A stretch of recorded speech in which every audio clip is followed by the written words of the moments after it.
Rubén me agarró con las bragas en la mano. Literalmente. No estoy hablando en sentido figurado. No fue un mensaje sospechoso, ni una llamada rara a medianoche. No. Fue él, entrando a casa 2 horas antes de lo previsto, y encontrándose con unas bragas negras de encaje, que no eran mías, colgadas del radiador del baño. Sí, yo también me quedé helada. Porque hasta ese momento, todo había sido perfecto. Adrián ya se había ido, yo había limpiado todo como si nada hubiera pasado. No quedaba rastro de su perfume, ni de sus manos en mi espalda, ni de su boca en mi cuello. Había ventilado el salón, cambiado las sábanas y hasta había fregado la encimera de la cocina. Pero claro, las putas bragas. ¿Y sabes lo peor? Que no eran mías. Eran suyas. De Adrián. Un fetiche estúpido que me hizo gracia en su momento, pero que terminó delatándome. Y Rubén, con la mirada clavada en esa prenda colgada como una bandera de rendición, no dijo nada. Ni un grito, ni un insulto. Solo se giró y se fue. Sin una palabra. Lo que pasó antes de eso no es excusa, pero sí es parte del porqué. Yo no estaba buscando a alguien. No tenía un plan. No era una infiel en potencia. Era solo una mujer aburrida, cansada de la rutina, de los silencios en la cena, de los luego hablamos que nunca llegaban. Y un día, Adrián entró en mi oficina con una sonrisa distinta. Una de esas que te hacen sentir otra vez de 20 años. Era más joven. 8 años menos. Guapo, descarado, y lo peor, atento. Empezó con tonterías. Un cumplido, un café, una charla al salir.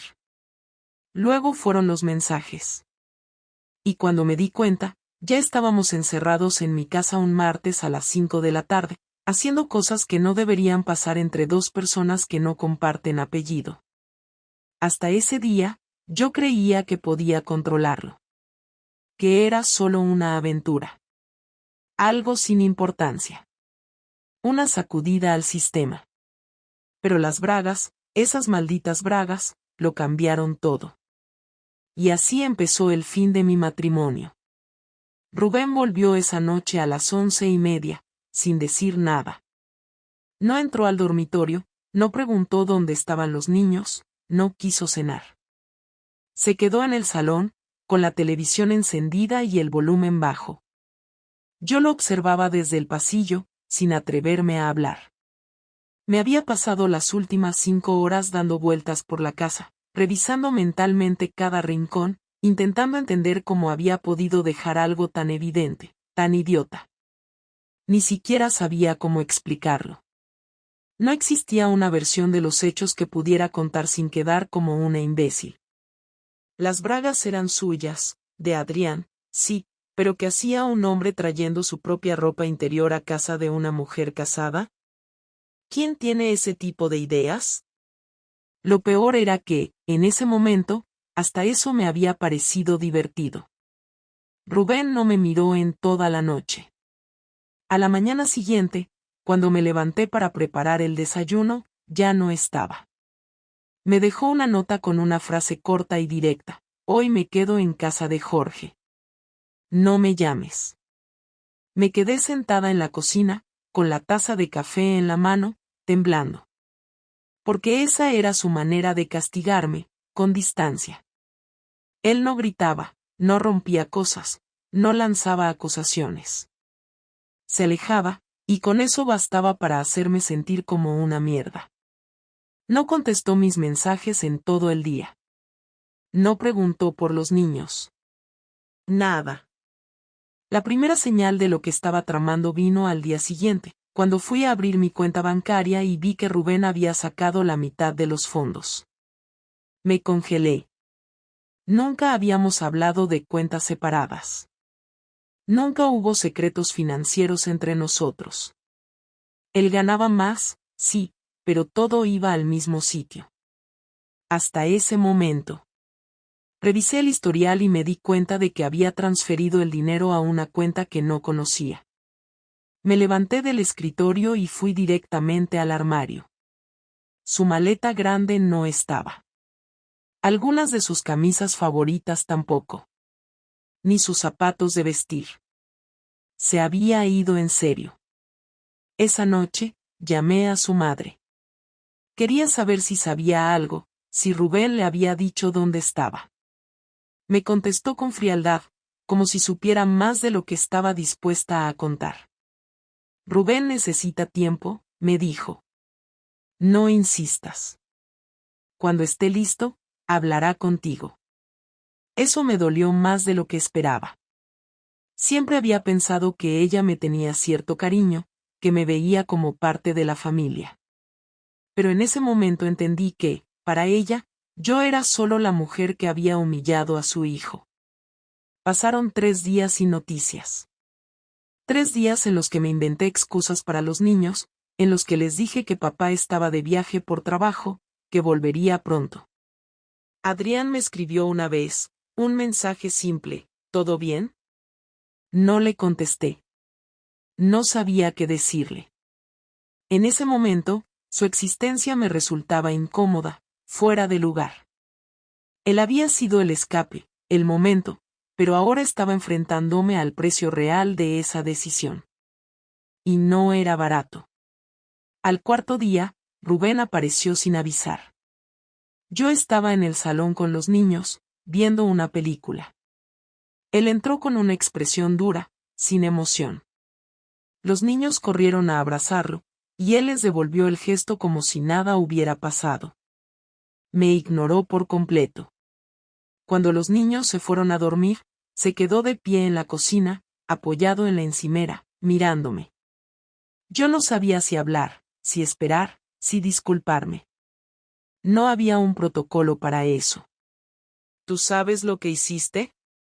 Fue lo primero que dijo, con la voz tranquila, casi baja.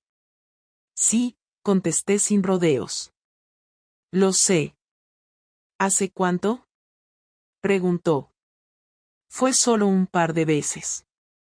No es algo que haya estado ocurriendo durante meses.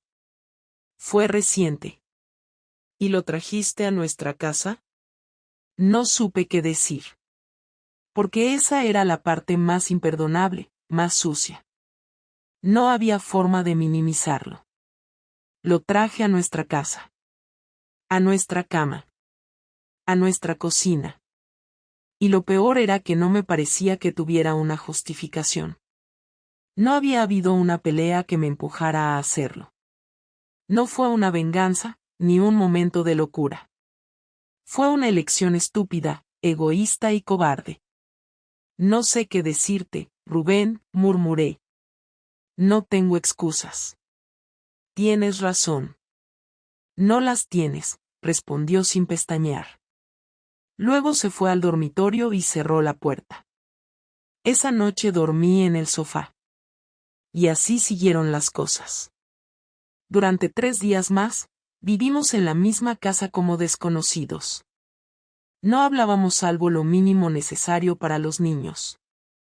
Las cenas eran un desfile de silencios. Las mañanas, un ritual incómodo de evitar miradas.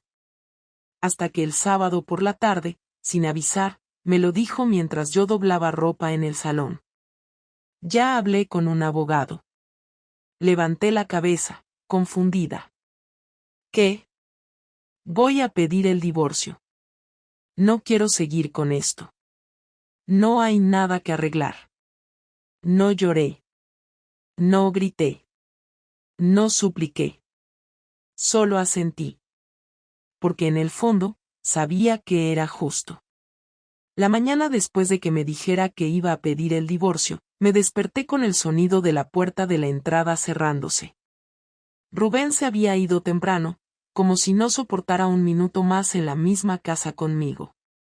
Los niños estaban aún dormidos, así que me senté sola en la cocina, con una tostada fría en el plato y el café ya sin sabor. Pasé horas pensando si debía insistir en hablar con él o simplemente esperar a que la maquinaria legal hiciera su trabajo. Pero algo dentro de mí se negaba a dejar las cosas así. Sabía que me había equivocado, que no tenía derecho a pedir comprensión ni segundas oportunidades, pero también sabía que necesitaba decirle todo lo que no había dicho. No por mí. Por él. Por nosotros. Por lo que habíamos sido. Cuando Rubén volvió esa noche, no entró como de costumbre, sino que se quedó parado en el recibidor, sin soltar las llaves, mirándome con una mezcla de resignación y desprecio. Necesito hablar contigo, le dije desde el pasillo, con voz firme. No hay nada que hablar, Clara. Ya lo dijiste todo con tus actos. Sí hay. Aunque no sirva para nada. Necesito decirlo. Rubén me miró durante unos segundos que se sintieron eternos y luego caminó lentamente hacia el salón. Se sentó en el borde del sofá, sin mirarme. Yo me mantuve de pie, a pocos pasos de él, sin saber cómo empezar. No fue planeado. No fue algo que venía arrastrando desde hace meses. Pasó rápido. Fue una estupidez. Me sentí sola, me sentí invisible. No lo digo como excusa, porque no la hay. Solo, quería que entendieras que no fue por odio ni por venganza ni por falta de amor. Entonces fue por qué. Me interrumpió, esta vez sí mirándome. ¿Por aburrimiento? ¿Por diversión? ¿Por emoción? ¿Qué parte de esta humillación me tiene que parecer más razonable? No espero que te parezca razonable. Solo quería decirte la verdad. Adrián fue un error. Un escape. Un desastre que yo provoqué y que no tiene justificación. Pero no significó nada. No hubo sentimientos. No hubo promesas. Fue algo estúpido que pasó y que nunca debió pasar. Lo trajiste a nuestra casa, Clara. A nuestra cama. No me vengas ahora con que no significó nada. Lo sé.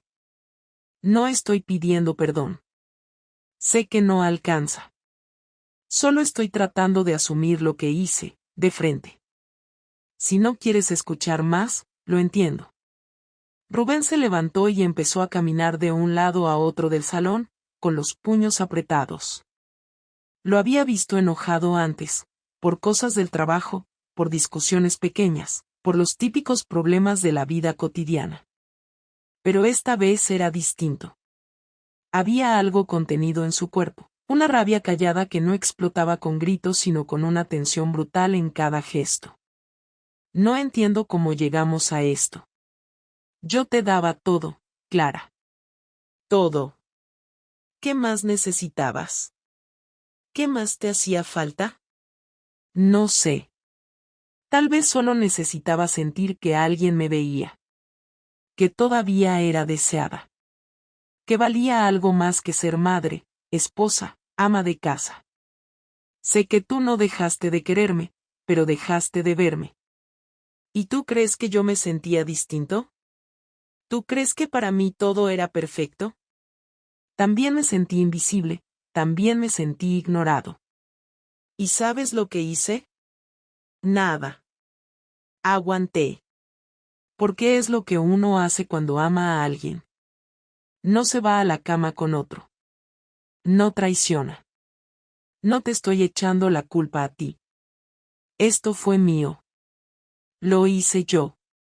Y estoy dispuesta a aceptar todo lo que venga. Solo quería decirte que me arrepiento. De verdad. Rubén se quedó callado un momento, con la mirada perdida en la alfombra. ¿Y si yo hubiera hecho lo mismo? ¿Y si te dijera que también me acosté con otra mujer porque me sentía solo? Te odiaría. Pero no podría decir nada, porque sería justo. No hay nada que pueda reclamarte ahora. Exacto. Ya no hay respeto. No hay confianza. Y sin eso, Clara, no queda nada. Solo los niños. Solo el reparto. Solo el papeleo. ¿Y tú quieres eso? ¿Terminarlo así, después de todo lo que vivimos? Yo no quería nada de esto. Tú lo empezaste. Y ahora tú vas a vivir con las consecuencias. En ese momento supe que había cruzado una línea que no tenía retorno. Él no me gritó, no rompió nada, no me insultó. Solo me devolvió cada palabra como una sentencia. Me dejó en pie, sola, mientras subía las escaleras. No lo vi llorar. Pero sí lo escuché cerrar la puerta con una fuerza que no necesitaba explicación. No sabía si esa noche volvería a abrirla. No sabía si algún día podría mirarme otra vez sin pensar en lo que hice. Pero por primera vez en todo esto, entendí que la herida que había causado era más profunda de lo que creía. No solo lo había engañado. Lo había destruido desde adentro, sin siquiera darme cuenta. A la semana siguiente, Rubén no volvió a dormir en casa.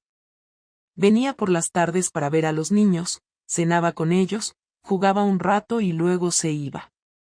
No me dirigía la palabra más que lo mínimo necesario, siempre delante de ellos, cuidando cada gesto, cada palabra, como si estuviera en un trabajo que odiaba pero no podía dejar. Y cada noche, cuando se iba, yo me quedaba sola en el sofá, mirando su plato vacío y el hueco en el perchero donde solía colgar su chaqueta. Pensé que ese sería el nuevo patrón, la rutina incómoda hasta que llegaran los papeles del divorcio. Pero Rubén tenía otros planes. Todo empezó el viernes por la tarde. Me llegó un correo de la empresa donde trabajo, Recursos Humanos, solicitando una videollamada urgente. Me pareció raro, no había ningún conflicto ni problema pendiente. Me conecté desde el portátil, con el estómago encogido. La jefa de personal apareció en pantalla con una sonrisa tensa. Hola Clara, gracias por conectarte tan rápido. Mira, vamos a ser muy directos porque es un tema sensible. Hemos recibido una queja formal en tu contra y necesitamos hablarlo contigo. ¿Una queja? ¿De quién? No podemos revelarlo por confidencialidad, pero ha llegado acompañado de una serie de documentos, fotografías, capturas de mensajes, testimonios.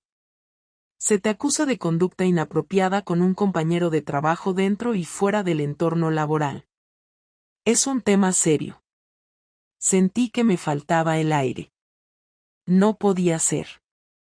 Solo había una persona que podía haber hecho algo así, y lo había hecho con la precisión de un cirujano. Rubén había recolectado todo.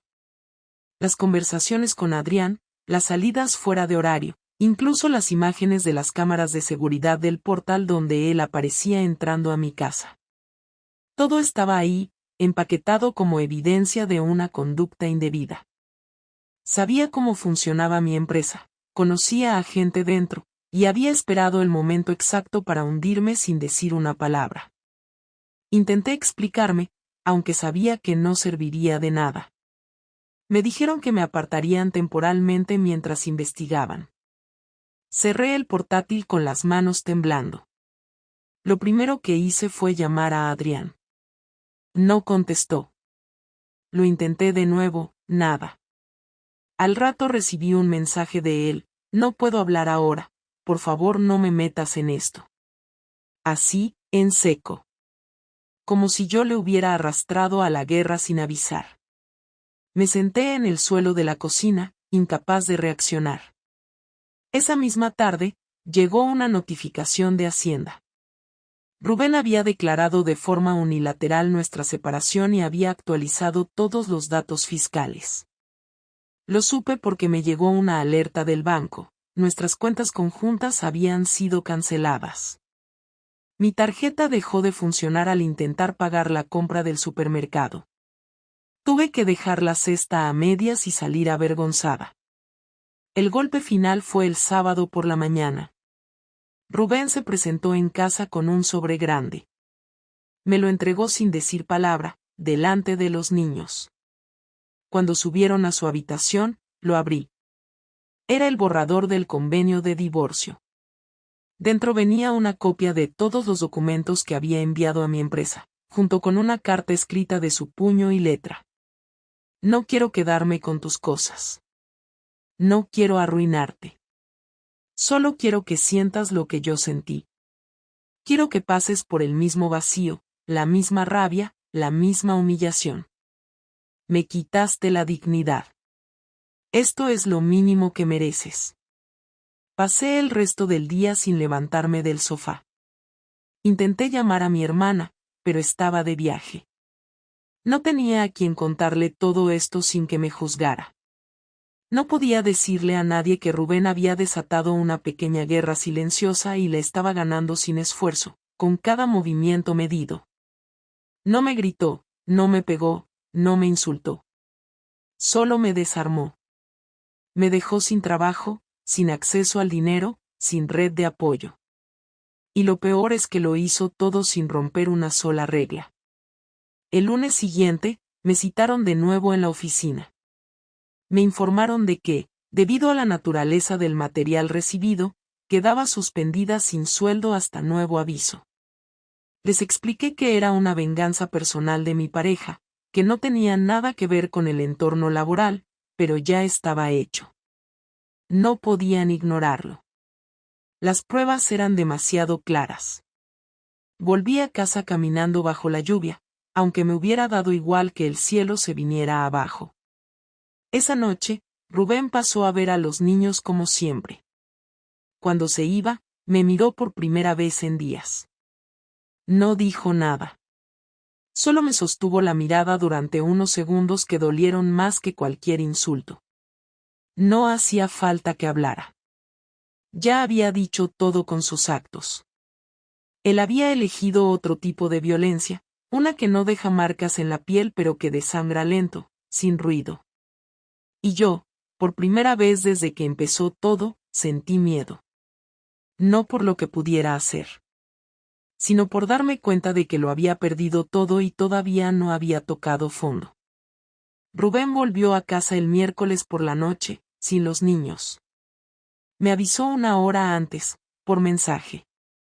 Necesito hablar contigo a solas. A las 9 estaré allí. Me pasé la hora entera limpiando por inercia, como si barrer el suelo pudiera cambiar algo de lo que iba a pasar. Preparé 2 cafés, uno para él y otro para mí, aunque no sabía si siquiera iba a querer sentarse. Cuando entró, lo hizo con la misma calma que llevaba mostrando desde el principio de todo esto. Ni una muestra de enojo, ni un comentario pasivo-agresivo, solo una expresión neutra que se sentía más cruel que cualquier desprecio abierto. Se sentó en el sofá sin mirarme. No tocó el café. Lo dejó ahí, como si supiera que el gesto era una especie de esperanza inútil. Me senté en la otra punta del sofá, en silencio, esperando que hablara primero. He firmado el convenio, dijo sin rodeos. Lo he entregado al abogado. Si estás de acuerdo con todo, se puede cerrar esto rápido.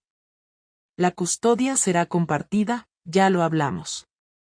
Yo me mudaré a un piso cerca del colegio para que los niños no tengan que cambiar de rutina. En cuanto a la casa, puedes quedártela. No me interesa. Gracias por eso, respondí, con la voz seca. No sabía qué más decir. No es un favor. No quiero nada que me recuerde esta etapa. No voy a quedarme con cosas que ya no tienen sentido. ¿Y los niños? ¿Qué les vas a decir cuando pregunten? Les voy a decir la verdad. No todos los detalles, pero sí que cometiste un error grave y que, por eso, ya no podemos vivir juntos. No los voy a engañar. Y no voy a permitir que tú los pongas en mi contra, Clara. Lo que pasó no fue una pelea de pareja. Fue una traición. Nunca he querido que ellos te vean como el malo. No necesito tu aprobación para eso. Ya he pensado mucho en cómo manejarlo. No voy a repetir lo que hicieron mis padres. Ellos sí se odiaban, y nos metieron en medio. No pienso hacerlo igual. Rubén, ¿hay alguna posibilidad de que, después de un tiempo, podamos hablar de otra manera? No digo volver. Solo, cerrar esto con algo que no sea puro resentimiento. ¿Cerrar? Esto no se cierra. No hay manera de hacerlo. Te mentiste a ti misma pensando que sería solo una aventura sin consecuencias. Pero no lo fue. Cambiaste todo. Me quitaste la confianza en ti. Me obligaste a reconstruirme sin ti. Y eso no se arregla con palabras bonitas ni con tiempo. Me quedé callada, sabiendo que tenía razón. Pensé en decirle que lo seguía queriendo, pero no lo hice. No era el momento. No serviría para nada. El daño ya estaba hecho. Y él no buscaba ternura, solo claridad. ¿Estás con alguien más ahora? Le pregunté, sin saber por qué. No. No estoy para eso. Estoy intentando que los niños no salgan destrozados de esto. Lo demás no me interesa. Yo tampoco estoy con nadie, dije, aunque no lo había preguntado. No me importa. Guardamos silencio durante un rato. Él se levantó para irse. Entonces, sin saber por qué, lo dije.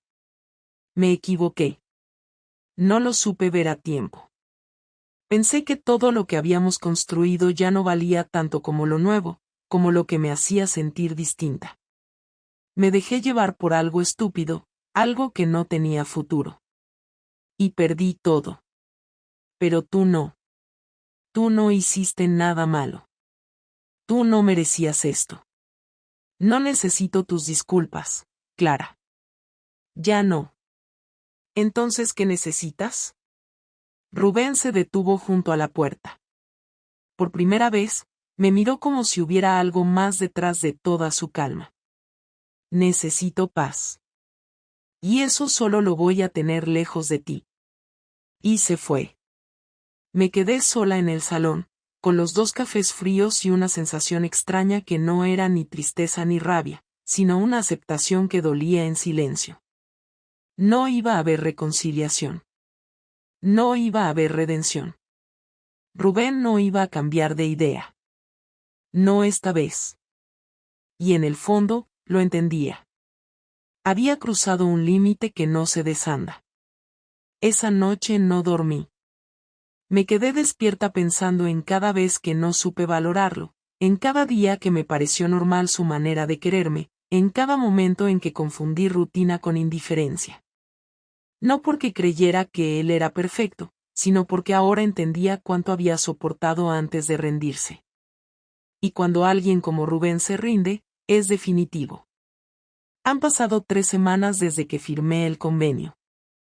No hubo lágrimas, no hubo discusiones de último minuto, solo firmas, copias y una sensación incómoda en el estómago que no se iba ni con calmantes. Rubén no volvió a decirme nada fuera de lo estrictamente necesario. El día que los papeles se entregaron en el juzgado, recibí un mensaje suyo: listo. Te avisarán cuando tengamos fecha. Lo leí sentada en la mesa de la cocina, la misma desde donde solía organizar nuestras vacaciones, los menús de la semana, los cumpleaños de los niños. Ahora todo eso parecía parte de otra vida. No he vuelto a ver a Adrián. No lo busqué y él tampoco intentó ponerse en contacto después del escándalo en la empresa. Me enteré de que lo trasladaron de sede por motivos internos. A mí me suspendieron oficialmente, pero sé que es cuestión de días para que llegue la carta de despido. He mandado currículums, algunos con miedo, otros con una resignación que ya no disimulo. Nadie me ha llamado todavía. Cada día se parece al anterior.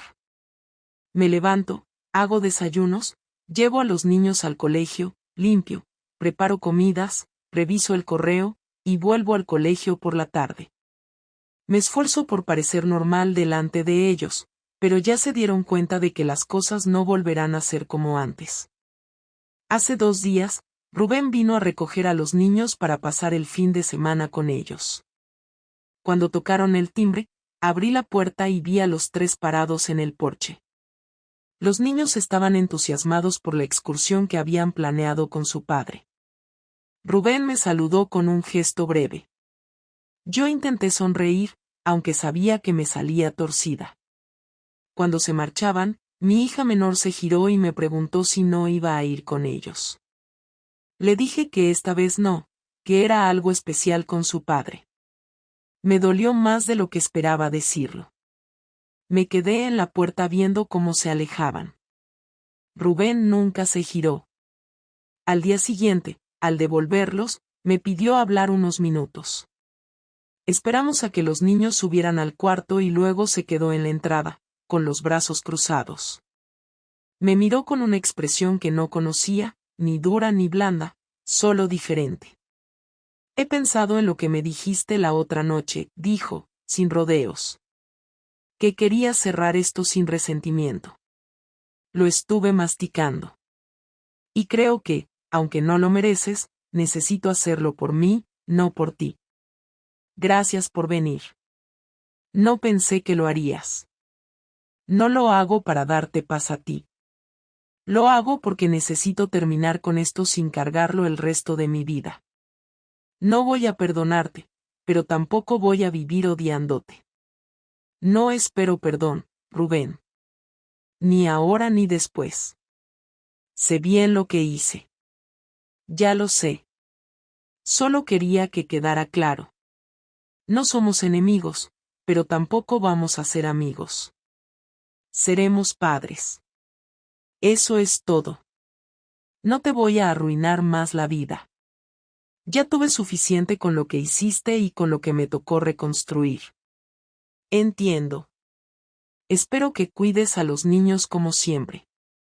No quiero tener que meter abogados por temas de custodia ni peleas estúpidas. Te voy a respetar como madre, pero no pongas a prueba eso. Lo tengo claro. Gracias por venir a decírmelo. Rubén se fue como había llegado. En silencio. Me dejó con esa mezcla rara de alivio y vacío. Era lo que yo había pedido, una última conversación donde todo quedara dicho. Y aún así, cuando cerré la puerta, sentí que algo se partía del todo. Porque ya no había espacio para imaginar que esto podía tener otro final. Lo había perdido todo. No solo al hombre que había sido mi compañero por años, sino también la versión de mí que se sentía parte de algo estable, algo digno. Me quedé sola en el salón y supe que esta era mi nueva vida. Una en la que me levantaría cada día a seguir adelante con lo que quedara, sin esperar redenciones, sin esperar comprensión. Aprendí que las decisiones tienen peso, y que algunas no se deshacen con disculpas ni con lágrimas. Aprendí que traicionar no solo destruye lo que uno tiene, también cambia lo que uno es. Ahora solo me queda avanzar, sin atajos, sin esconderme detrás de excusas. Rubén ya no está, y yo ya no soy la misma. Pero sigo aquí, con todo lo que eso implica. Y eso, por ahora, es lo único que tengo.